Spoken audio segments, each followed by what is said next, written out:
Hi everyone, this is your boy Naum. It's been a month yesterday since Elden Ring launched, and we've been blessed to play such a good game. So I wanna do this video today to kind of like honor the game, and time flies really fast. So I'm doing a video on this setup with the weapons that we kind of underplayed in my opinion because they're really powerful, and I'm obviously talking about the trusting weapons, boys.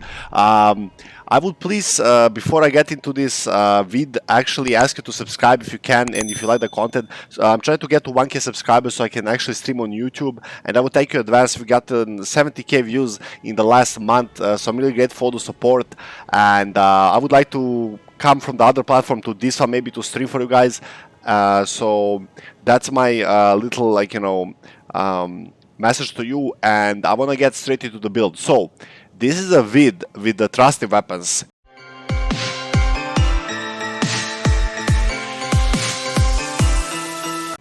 The thing we have doing a Dex Int build. So for our main hand, we're gonna use the cold Astock, and for our off hand, we're gonna use the Blood Unspool Rapier. So the Astock is a weapon you start off with as a class that I'm right now, and that's our boy the Prisoner. And the Unspool Rapier actually get here in the Shaded Castle. We're gonna fight the NPC around here. And as you can see, I pretty much did the whole run. Pretty much like 100% each area. That's how I like to play. This is not my first play from the game, so we are now level 110. And what is the thing is that we are doing these two builds, and Blood Unspool Rapier is actually a weapon that's bugged right now. So you can actually put cold on it, but it will actually destroy its default rot buildup, right? So this is on your off hand, aka your left hand. So you put blood on it, and you can actually cause blood, rot, and frost at the exact same time. So in a main have used the cold Astock, obviously the cold affinity skills of magic, and we have a lot of int with this build. So our stat line is 42 vigor, 25 mind, 16 endurance, 12 strength, 25 dex, 63 int, and no points in fate and arcane. Pretty much, if you want, you can take like 1 point out of endurance and 2 points out of vigor and put it into dex, because the soft cap for vigor is 40.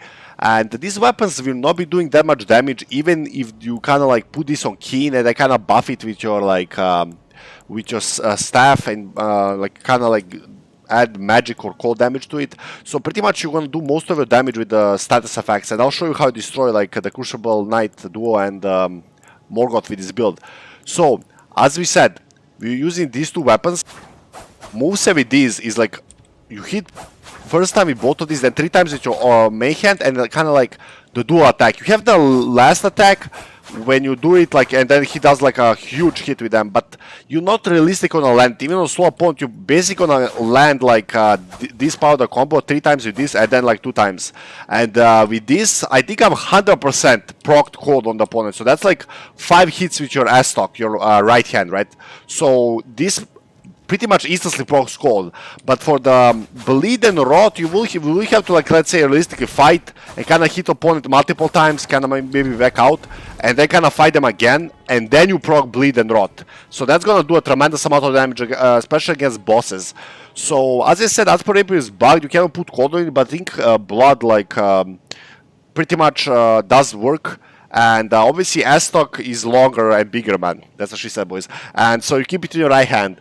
As for a setup for your armor, you want to buy this Queen Crescent Crown off of the vendor, the, like, you know, in the main, you know, round table, house table. The one that sells you, like, the champions equipment, the one in the room with the 2 fingers.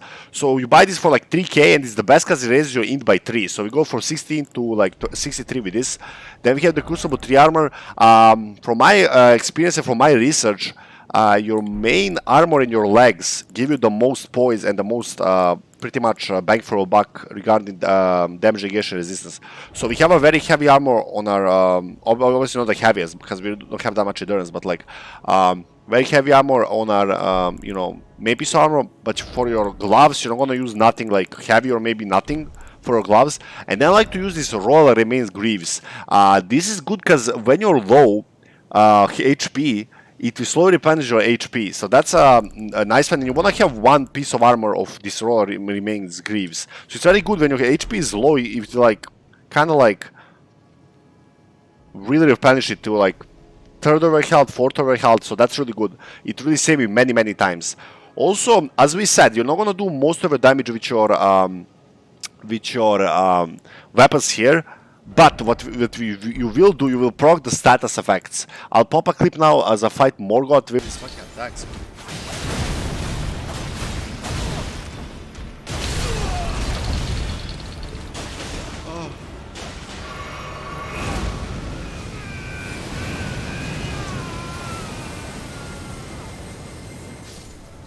Easy peasy, man. Too easy, man. We fucking destroyed. We level 100 when we fought him. Now we're going to the like, you know, the area of like frozen lands, so to speak, the north area. I don't want to spoil it for nobody if somebody hasn't played through it. So that's what we're doing right now, and I want to get also into spells. Okay, so for our talismans, we're using the Godfrey icon. Hard charge spells and skills, which is very important. We're using the Marika Scare Seal, excuse me. It's gonna increase our Arcane, Int, and Fate, as well as our Mind, which is very important, by 3. It does increase damage taken, but you're not that squishy, but also you can't trade that much, so this is really good for you. We use the Aldegon icons for shortening spell casting time, and we're using the Wing Sword Insignia, guys. So it raises attack power with successive attacks. This is your main bread and butter, because you're gonna land a lot of hits with these. As you can see, I don't have nothing like plus 10. Obviously, now all the like you know, Ancient Dragonstone spots and everything has been like found. We know where everything is, but I'm trying to like, you know, slow play to the game. And actually this time, compared to my previous playthroughs, I found 3 little areas, or let's say catacombs or dungeons, that I haven't found before. So that's like just a testament to how sneaky they are in From Software and how beautifully they build the game. You can still find things you haven't really played before. I have 200 plus hours in this game. So let's get into the spells. So for our spells, let me like travel really fast. So for our spells, I want to show my bread and butter. So I used the Glintstone Pebble for the longest time, but actually I found something that's like I think much better. So our bread and butter that you have to use in an int build, and I'll show you 2 like things that like I think you have to have. So we use the Night Comet sound to Glintstone Pebble. The thing is, it fires semi-invisible magic comet. The FP cost is not that high, but the thing is, Night Comet, the enemies don't see it, so they can't dodge it. So even the human-like opponents or the opponents that can dodge a lot, including bosses, they don't see this coming, so they're gonna get hit by it 99% of the time. So that's why we use it. It has a little, slightly bigger range than the Pebble, but slightly a lower range than, for example, a Glintstone Comet Shard or something. Or the Great Glintstone Shard, so it has really decent range. So I use this instead of the Pebble. These I think the 2 spells you have to have. The Loretta's Great Bow, I used to cheese like dragons with this. Like I would just go into Dragon Bell area and just hit them from like miles away, and then go into the aggro range, go back, just shoot them again, and that's how I would like kill bosses when I was like mega under leveled. So you fight on horseback with this build, you will never die pretty much if you're like really careful, because you can just spam them with you can have like 7 like FP flasks and just like spam them with like Magic Glintblade and Loretta's Great Bow. So Magic Glintblade is your bread and butter, probably my favorite sorcery, and you can just run away and spam these and kind of run in a straight line, so bosses are aligned with you, and this is Magic Glintblade if you just hit them. Another thing you want to use is Cannon Haima. This is my only like AoE that I use, but it's mega effective. This is like your bread and butter. When you fight enemies, you can lob it across kind of like little ravines or like little like walls or ledges, and just like clap everything. It has really good range. Then we have Comet Azure. I think for FP cost, if you just like do a whole like FP like, you know, value Comet Kamehameha, I think you're pretty much gonna do more damage just spamming Magic Glintblade. But the thing is, like, the time you save so much time using the Comet Azure, it's crazy. So you can just like do quick Comet Azure, which are a little summon, FP Flask, Comet Azure, FP Flask, Comet Azure, pretty much in 3 full full combats you're gonna kill a boss. So instead of these two, the last two, you can use the moon. I cannot find it right now, dude. Like, okay, the Renal's full moon, because I'm gonna show you what mixed physique we use. But actually, I'm not impressed by the Renal's full moon. I would rather have carrying phalanxes. So when you fight somebody, you're not gonna know you're gonna go around the corner. When you fight somebody, you just pop them. They're pretty good. They also do some stagger damage, and also we use Rock Sling because they do physical damage for those like very tough like magic resistant opponents. So we just have the Rock Sling. So this is my favorite setup.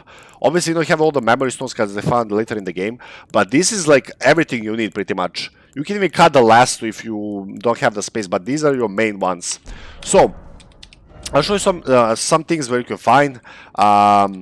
The first spell that I use, the little like invisible comet, you can find in Celia, and the Comet Azure you find off where you see the Primal Sorcerer Azure. That's where you find it. So these are some of the tougher ones to find. Other ones you're gonna just find going through the playthrough. And for my for a mixed physique, you can kind of like exchange it. I'm gonna exchange one for sure. So for now, I have one that temporarily boosts magic attacks, and I'm gonna keep this one. It buffs my S-Stock, and it pretty much buffs all my spells. And I have the one that boosts intelligence. So when you get to 80 ints, and that's the hard cap for int pretty much, we're gonna switch this one to the one that does consecutive attacks. I don't even know if I have it. I remember I had it in my previous playthrough, so we obviously haven't had it, but you're gonna get this one. I think you get it in Farum Azure, but I'm not certain. You get the one that boosts your attacks the more hits you consecutively land. So since now we're still like not on 80 int, we're gonna definitely like exchange this one for that one. So that's pretty much it for the build. Love you boys. You gotta subscribe if you really feel like this helped you. I think this is a very underrated build. I love these weapons, and I'll see you guys next time. I'm gonna pop the video how I clap the two knights around level like 90-ish something. That's pretty much it, boys. I love you. If I just like jump, I couldn't really see them. If I just jump like a millisecond, okay, I wanna focus on that guy though.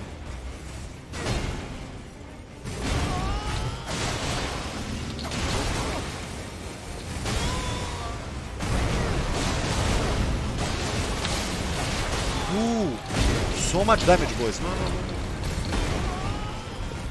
Okay, I think we have to incorporate some sorcery because like they have so much HP, like. Okay. That's bad.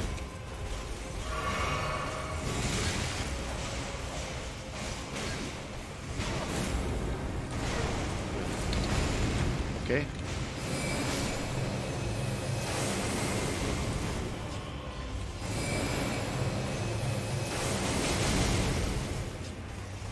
You have to use sorceries here because we're like solo. We have some. No. Damn, bro. They're fucking yanking the shit out of me.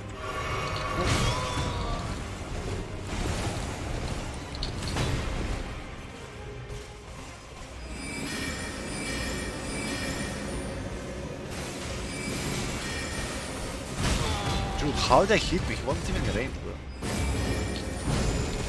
He wasn't even in range, dude.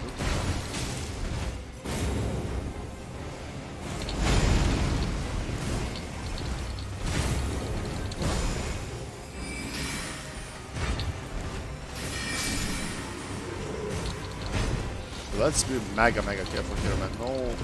No fuck-ups, man. Otherwise we get... Oh! Damn!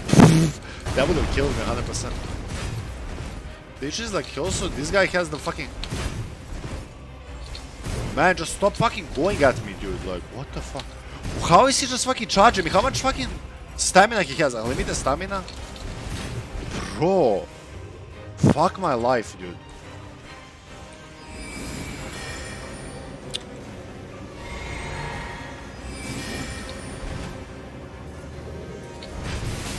It's gonna be fucking close as shit. I would have used here the... That was like actually cool.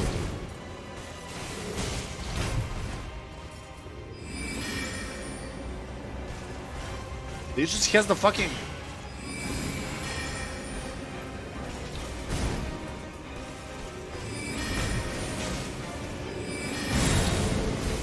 Like he has the fucking Crucible tail, that's the issue.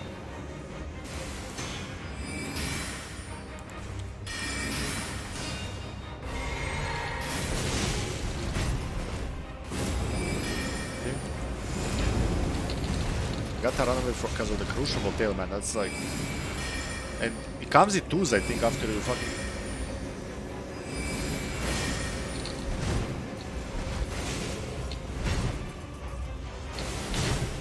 That was like mega close, man. It's too close for comfort, guys. Okay. Fucking good, man. That was like fucking like 3 centimeters, man. It's good I was like far away, dude. That would have 100% killed me. 100 million percent. Ooh, this is bad, this is bad.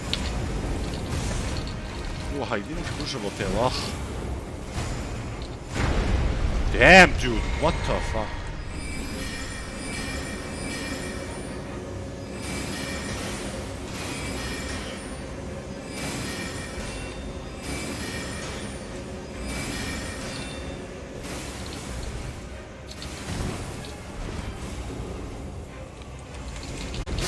Oh man, dude. Oh my god, man. I didn't know when to dodge, man. Fuck my life, dude. Eat this comment as well, bro. Eat this comment as well, bro. Bro, how much?